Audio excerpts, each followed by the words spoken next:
கிருஷ்ணகிரி மாவட்டம் ஓசூர் அருகே கடத்தப்பட்ட 8ஆம் வகுப்பு மாணவன் சடலமாக மீட்கப்பட்ட சம்பவத்தை தொடர்ந்து கிராம மக்கள் சாலை மறியலில் ஈடுபட்டனர்.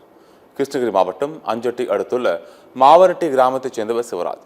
இவர் சென்ட்ரிங் வேலை செய்து வருகிறார். இவரது மனைவி மஞ்சு, இவர்களுக்கு 2 மகன்கள், ஒரு மகள் உள்ளனர்.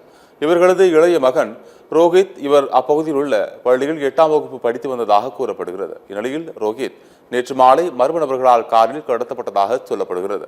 இதுகுறித்து ரோஹித்தின் பெற்றோர் அஞ்சப்பட்டி காவல் நிலையத்தில் புகார் தெரிவித்திருந்தனர். ஆனால் பெற்றோர் புகாரித்த நிலையில் போலீசார் நடவடிக்கை எடுக்கவில்லை எனவும், கடத்தப்பட்ட சிறுவன் குறித்து எந்த தகவலும் இதுவரை இல்லை எனவும் குற்றம் சாட்டப்பட்டது.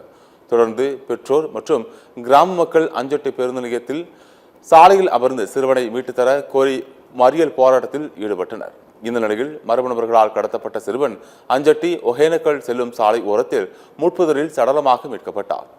சிறுவனின் உடலை கைப்பற்றிய காவல்துறையினர் உடற்கூறாய்வுக்காக அரசு மருத்துவமனைக்கு அனுப்பி வைத்தனர். சிறுவனை கடத்தி கொலை செய்தது யார் என போலீசார் தீவிர விசாரணை மேற்கொண்டு வருகின்றனர்.